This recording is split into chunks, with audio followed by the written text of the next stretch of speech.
Janmashtami finally અમારી ઘરે આવી ગઈ. છેલ્લા અઠવાડિયા 10 દીથી અમારી ઘરે જન્માષ્ટમી આવી ગઈ છે.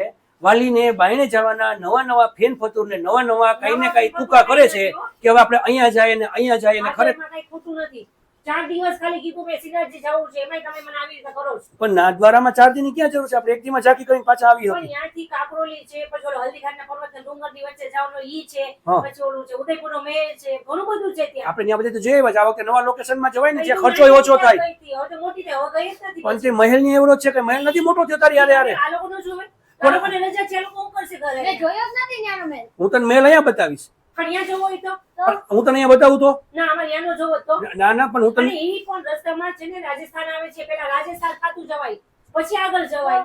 એમ તો રસ્તામાં અહીંયાથી જાય એટલે ઘણા રસ્તામાં હાઈવે બાયપાસ થતું ત્યાં બધે જતા જોતું જાવ તો. અને આપણે બસમાં તો જવું જ નથી, પહેલી વાત એ જ. હા. બસમાં જાય તો આ સાઈડ બેઠા હોય તો ઓલી સાઈડ નું નો દેખાય, તો અહીંયા ડાફોડિયા મારવા પડે. એટલે આપણે બસમાં ને ગાડીમાં જવું છે. ગાડીમાં જઈને તો બે સાઈડ જોઈએ કે ભાઈ આ side યુટ્યુબમાં આવે એમાં આ સાઈડ નું આવે અને આ સાઈડ નું આવે. તમારે જી જોવું હોય ને યુટ્યુબ કા શું કામ? મારે બસ ગાડી કરીને જવું છે. પણ તારે દર્શન કરવાથી કામ. તને ખબર છે ઉષા, ગુજરાત સૌરાષ્ટ્રમાં કેવા જબરા લોકેશન છે ફરવાના?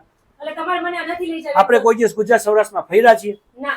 આપણે કેટલું ખાલી ગીર આપણે ગયા હશું, હા. એના સિવાય આપણે ક્યાંય ગયા છે? ના. તો પછી તો તમે લોકો આવો ને તો તમને ખબર પડે કે અહીંયા કેવા જબરા લોકેશન છે. હજી આપણે કચ્છ ભુજમાં તો ખાલી રોડ ટુ એવો નથી ગયા. તને ખબર ને કેટલું બધું જોવાનું છે. ના. તો પછી તો આપણે ઈ સાઈડ બધે જવાય ને. ફરવા જવાનું થાય તો કે વાંચ જવાનું. વાં જવું છે. ઠીક. સીધાથી એટલે જ જવું છે. ટૂંકમાં મારી વાત મગજમાં તો બે છે પણ અંદર લગી જાતી નથી, ક્યાંકથી કંઈક રોકાઈ જાય છે. પણ નાથદ્વારા જવું છે, પોલ કાઈ નથી હો. હા તો 4 દી ખાલી જવું છે. નાથદ્વારા દર્શન કરવામાં એક દિવસ જોઈએ. નાથદ્વારા જઈ આવશું. દિવસ ન જાય ને. અહીંયા કાંકરોલી ઉદયપુર છે, ઘણું બધું જોવાનું છે. રાજસ્થાન છે. ગુજરાત સૌરાષ્ટ્રની બેઠકજી છે, આપણે ન્યાય દર્શન કરી. પછી ઓલું વચમાં આવે છે, ઉદયપુરમાં ઓલું નદીનું આવે છે, ખબર છે? બતકમાં આપણે બેઠા હતા. હા. ઉપરથી ફાઉન્ટેન આવે, હા. ત્યાંય જવું છે. મજા આવી હતી ને ત્યાં? બહુ મજા આવી. ફોટો પડાયો તો આવ્યો જ નહીં. કેવી સ્વીટ મેમરીઝ હતી ને બધી. હા. આપણે ત્યાં ગયા હતા, ત્યાં બોટિંગ કરી હતી ને આપણે. તો કઈ રીત તો ન્યા પાછું શું કામ એને જાવું કરે? તો પાછું જવું છે કે આના ફોટા લેવા છે, ઈ પાછા ફોટા આવ્યા જ નથી. કાંઈ નથી જવાનું ત્યાં. જવાનું છે. જ્યાં હોય ત્યાં ન જવું છે. નથી જવું. હવે તમે લોકો ખાલી અમને એટલી મને હેલ્પ કરો, જેમ કે કાલે લાઈવમાં વાત થઈ હતી, ગુજરાત સૌરાષ્ટ્રના ટોપ 10 લોકેશન જે ફરવા જેવા હોય ને જે બાયણેથી માણસો આવે અને અહીંયા ફરે છે એવા જબરા લોકેશન, જેમાં બેઠકજી આવી ગયા, પછી નેચરલ જે કુદરતી વાતાવરણ એ બધું આવી ગયું, એવા અમને કોમેન્ટમાં ખાસ નામ કહેજો, જેથી કરીને હું આને અને નાનકડું રીંગણું, જો આ રીંગણું કેવડું ક્રૂક છે, હા આવડું ક્રૂક છે, આ રીંગણાને હું બતાવી શકું અને હું એને યુટ્યુબમાં બતાવીશ. એટલે માટે ખાસ કોમેન્ટ કરવાનું ભૂલતા નહીં.